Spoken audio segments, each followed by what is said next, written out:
Welcome back. Very interesting indeed. Now, the removal of fuel subsidy, it's something that has been worrying a lot of Nigerians. How do we survive? Because there's about whatever business you would do now that you would not be needing petrol. Because, of course, we know how electricity is in the country. So, what consequences would this removal have on the standard of living of an average Nigerian?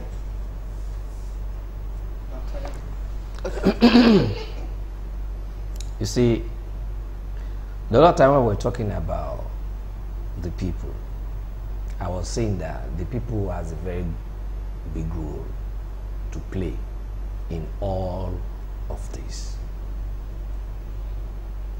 The government, they know the kind of people they are ruling. If you go back to the history of fuel subsidy in this country, it's the same old story all along. You want to develop critical infrastructure, you want to provide this, you use it to provide that, with this, with that. The other time when they were increasing this fuel price from, I think, 85 to 140, the same story. They say, look at that huge gap. Look at what we are going to realize within so months. And then with this, we're going to do this, we're going to do that. Where are those infrastructures? These are big issues.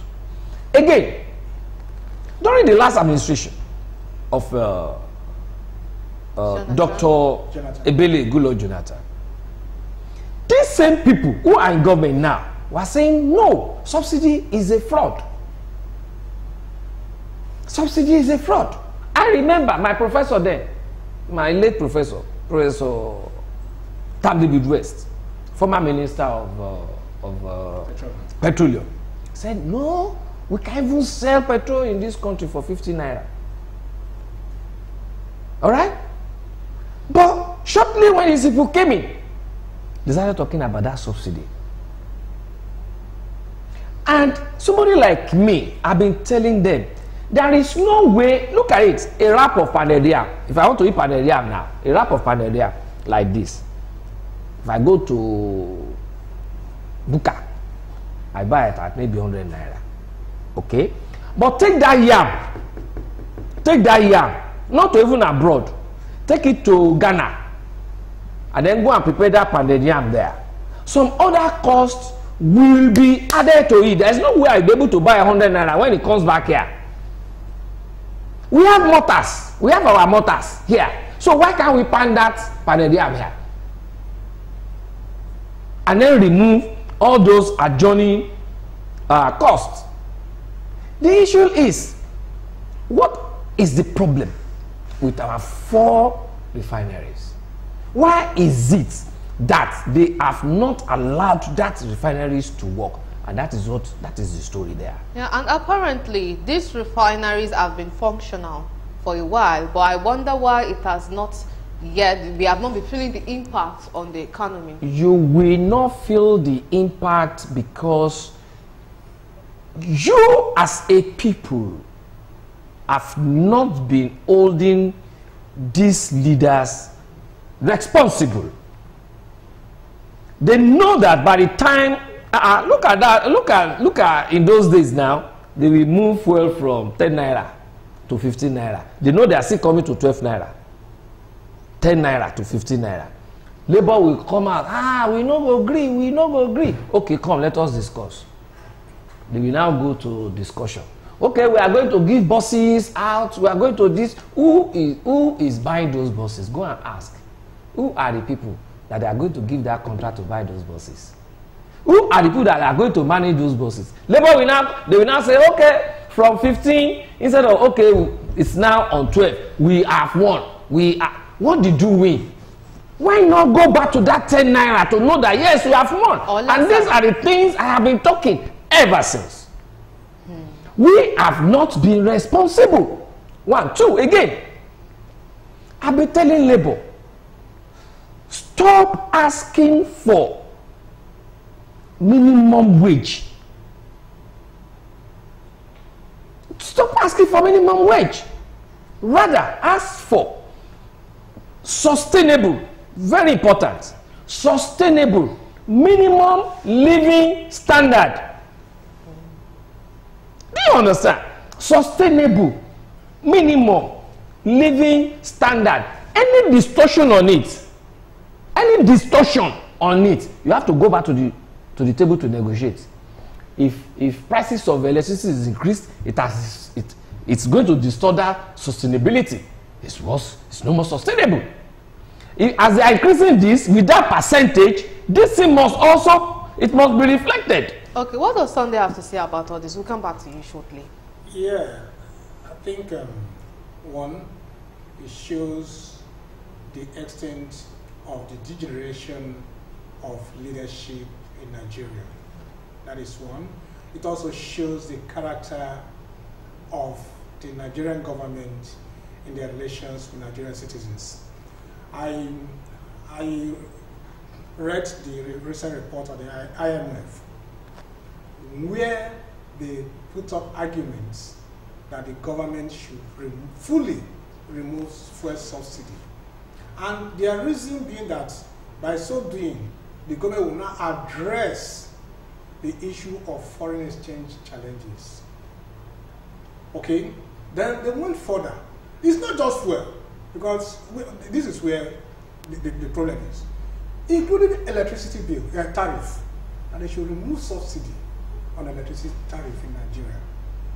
Could we even say we are benefiting subsidy? It's still in that report. Okay? Now, initially, the government had intention to implement this middle of next year, but they said no, it must be done in early 2022, which is, we should be expecting this by January. Now, what does it suggest? It suggests Nigeria has lost out in leadership. It suggests that because such a thing can only be applicable in a country where the leaders have lost the capacity to think from within on policies for the citizens, which means that for external interests, I now have to think for those leaders. That is one. It also shows, it's also applicable in a country where the leadership, they have also lost focus, direction. Then the international interests, IMF for instance, I've seen a vacuum. They're less moving. How can outsiders be thinking for you, you know, when you are running a government of your own? And you went through this report because they're so intimidated in the Nigerian government that even when the cost of crude oil in the international market rises, that Nigerians will still not benefit. It will not still give Nigerians sufficient revenue to run the government. Now, when the price of crude falls in the international market, the government will say we don't have enough revenue. When it increases, they will say, so what is the essence of having that wealth, that resource in your country? So we've lost autonomy of thinking out public policies in Nigeria, and that is one of the consequences. Then two, because these are the elite concept to say this is what we want to impose on Nigerians. Even in that report, they so painted the Dangote refinery in such a way that Nigeria will still not benefit from it. Yes, and it's been seen to be like the messiah that would solve all of Nigeria's Yeah, just watch the trend. That's what I'm saying. You watch the trend to see where we have lost autonomy in thinking our own domestic policies. They put it in such a way that Nigerians will not even benefit from the Dangote refinery. Now, don't forget, the construction of that refinery is nearing completion, which means that the refinery will soon go on operation. Now, one issue that is clear, that refinery is located in the free trade zone in Lagos State, which gives it the status that it's operating in the international environment, not in the domestic environment. So the threat is that the price of the product is not going to be the domestic, determined by the Nigerian environment. It's going to be in dollars. It's going to be in dollars. International, yes. At a international cost. Now, there is a suspicion in that aspect. Because there was about 2 years ago, there was argument of which the Dangote group also joined the argument why the pump price of petrol actually increased. And there were resistance. So, you know, the elites have a way of manipulating policies. They could collide with international collaborators and make it refine in a way that would be appealing to people. is exploitative, clear exploitation. Because they may be providing ground for the takeoff of that refinery to come at a time that the cost pump price will be so high. So it's as if Nigeria itself, it's being programmed to favor just few people at the expense that is of the the elite masses. game. In fact, the Nigerian elite have seen politics as business. Yes, they say it. They have seen, we can cite instances. As business, you invest in it, you recycle everything, then you make money. I was at an interview with a politician one day, and they were asking the two of us. They first of all asked him, what is politics? And I said, politics is business. In fact, I immediately, I mean, you know, naturally I won't take that. I kept him quiet. I said, man, how can you say that? Politics is not business, but service to the people. You made mention of something that triggered something from me. That our leaders, they are subjected us to the decisions of the outsiders, international community. The international community there, they don't want Nigerians to survive. They want us to stay in abject poverty so that we will not be able to resist them from cutting away our resources to be developing them. And that is why I've always been advocating anybody going for an elective position in this country must not have dual citizenship. You need to go and Google that oath, the oath you will swear to before you are being given the citizenship of another country, especially those two. Okay? And that is why somebody like me, I refused to live that in that place. Because there is nothing you will do, there is nothing you will think. You have to think in a way that will first of all favor them before your country. And that is exactly, what is you can imagine oil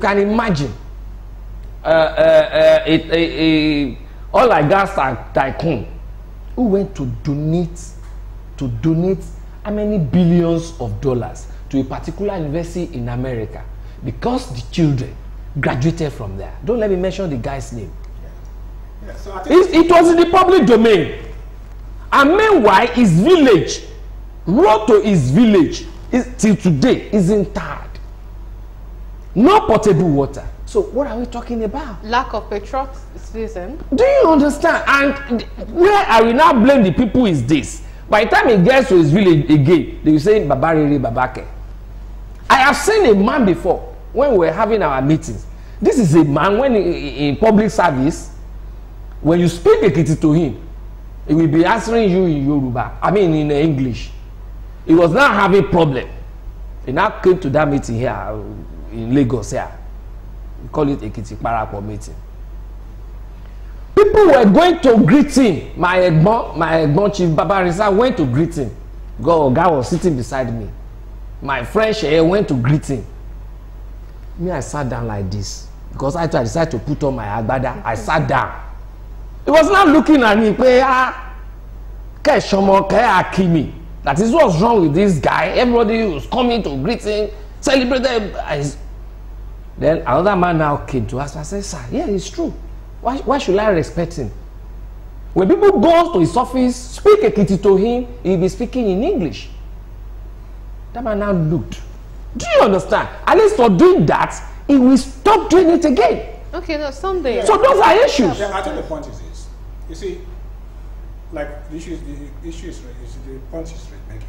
You see, there is this structural imperialism where the global political economy has, relegated some countries, to be supplying raw materials to other countries for industrial production. All right? Nigeria has fallen a victim of that structure. We have not been able to come out of it.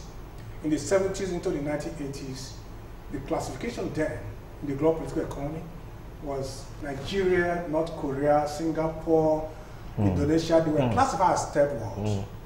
But North Korea has used leadership to transform that country and become an industrialized country today. North Korea has developed intercontinental ballistic missile. Nigeria is going to America to buy Tucano. Do you get it? South Korea has been industrialized. They have Singapore. Singapore, you know, they have disconnected. But 60 years, over 60 years after discovering crude oil in Nigeria, we cannot develop the technology to refine it. Sad. Now look at those local boys in the Nigeria. They use local technology to refine crude, and they are sending Navy and Army to go and chase them. They say it's illegal. Have you developed your own? Instead of you, okay, bringing this boy, let's use this local technology and see how we can expand it and make it. And that's how China started. And make it transfer it to mass production with our local technology. They are waiting until they award contract to Italians, Americans to come and build refineries here. You know, speaking about crude oil, recently, when the president traveled for the COP26, the goal is to reduce emission in lots of countries. No, isn't it about time we start looking away from crude oil? Because crude oil is one of the major things, burning of fossil fuel, that is really damning the earth how can you right reduce now. emission? Your electricity is not working. You have millions of generators operating just running 24 hours from one city to another, from one state to another. How can you have to reduce emission? That's the concern. But the issue of subsidy, is there a subsidy? When President Obasanjo increased the pump price of petrol to 15 naira per litre, he said at this stage that there's no more subsidy in Nigeria. He dismantled all the toll gates across this country.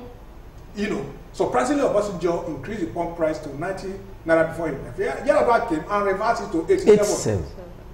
Along the line again, now, 80. When Okonjo was Minister of Finance, there was a time they released the template for determining the pump price of petrol in Nigeria. Do you know what? Not at least 3 federal government agencies are collecting duties at the port when they bring these crude, refined products from overseas. How can you not you tax yourself on the product? You are the one that is, you are the merchandise. You impose duty on yourself. You now go back and compute figures. Then you now come and claim subsidy. How can you not put it on the people? What is the remission of the government from what they are collecting from those duties? So if you are collecting something that creates a bigger problem for you, it's not for you to adjust internally. Then you shift the suffering, the punishment to Nigerian citizens. Now, in a recent statement or comment from the presidency, there was a directive from the president, and they said that he issued that directive because he's the Minister of Petroleum. Now, Mr. President, you need to convince Nigerians on this subsidy issue. Let them release the template or how they determine the price of petrol, so that Nigerians will now know the difference and know what subsidy is being paid. Now you are saying you are going to be giving 5,000, allowance, because what the IMO said in that report, they know that they are going to be hardship. They know that citizens are being punished. They recommended that the government should compensate. They recommend compensation for citizens. How can you create difficulty that you be compensating people? And now they are telling you they are going to make 5,000. The one that they are doing in humanitarian affairs, what did they achieve with it? The interventions there. Where are the beneficiaries? Is this transparent? And it's even sort of ironical, because by the time you calculate the amount of money they are going to be spending on giving 40 million Nigerians 5,000 naira a month, 2.4 trillion. It is more than my mom spent on subsidy 1.7 trillion. Now, subsidy is a body. Somebody say at an assumption of 1.8 trillion. You have 2.3 trillion debt servicing. You are saying incurring more debts. Why are you not suspending incurring more debts, more loans, that is increasing Nigerian debt profile? When Obasanjo was Nigerian president, the argument that he took to the World Bank, he said this is affecting the revenue of the country and all that. And they considered, because I was privileged to visit, go with a team to his Obasanjo presidential library, where we had one-on-one, and he explained how he got that done. That's a leader that is thinking. Then 30 billion debt, or just after Nigeria 60-40. So you see the direction we are going. Now look at the electricity. Who will tell Nigeria that the government is paying subsidy with this kind of bill that you are giving Nigerians? And that is one of the, because they didn't want to increase these prices as we enter into the new year under the guise of subsidy. So, and I think But unfortunately, the organized labor cannot be trusted. Yes. Nah, not even civil society. Yes. So, speaking about the ex-president of Nigeria, Olusegun Obasanjo, he recommended that at, I think that was 2 days back, that Nigeria should start investing in renewable energy rather than banking everything on petroleum, which, well, of course, is not really good for the environment. But isn't it about time that we start looking inwards within the country and see ways we could generate other forms of power? Yeah, you see, we have it, and it's not that we cannot do it. I know of one secondary school in the East that they are living on solar. There are a lot of also companies that are living on solar, but there's a snag. When you are now trying to do that to a chunk of a population, you will not be allowed. You know why? Because those people that are in charge of discos and the gencos, they won't be able to make money. That's a guy. He showed me the template. He wanted to even do that thing in conjunction with a particular disco somewhere in this Lagos state. He showed me the papers. But along the line, it was stopped. Because they know it will affect the revenue of those people. And then there is no way they will now be able to come around to collect subsidy on it from us. So on that note, we are only talking. We are only talking. When we go outside, we talk. No, it's just offer an electricity tariff. Because the net, that's what I'm saying. They give out the figures when they make increments. And when they send bills, you know, they indicate that, you know, where it is being classified. They indicate that figure. Then they now go ahead, because the unfortunate thing is this. Somebody will sit down in an office. I've moved around so many houses in Lagos State. What do I find? You'll find that when they bring the wire to the building, it's just that fuse, that black something that they have to, you know, place there to move the light inside. But at the end of the month, somebody will claim that he's reading meter. Which meter? And there's no meter in that house. And they will tell you consumption. They'll put figure. They will now multiply with that. And they say this is big. Initially, they were calling it estimated big. What are you estimating? That is quite unfortunate. In Nigeria, it's as if we have injurious policy. You make policy for something, but then there's another policy on ground that is preventing that other policy to come to fruition. The elites have gang up to exploit Nigerian citizens and make sure that they don't even survive at their own cost. So that they can establish their leadership upon the people. It's about time they also realize that, in a way, if it's even the rest of the masses that is funding them right now, then by the time the source dries out completely, where would they turn to for fund? Where would they turn to at the end of the day? They are already living with the consequences. Look at bandits, look at Boko Haram, look at all manners of violent uprising. Because they are also not safe anymore. Yes. Except they get the people to live, you know, a better life.